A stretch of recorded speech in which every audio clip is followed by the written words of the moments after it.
the fight is in the mind. It's not physical, it's in the mind.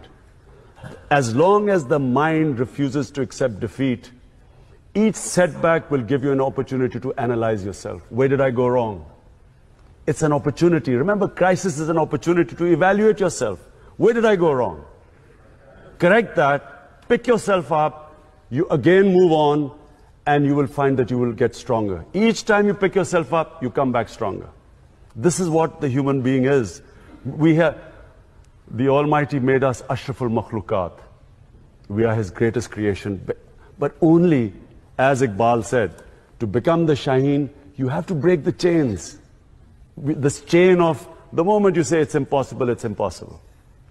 And whatever you can dream, remember this, whatever you can dream, you can achieve. If you can visualize something, you can achieve it.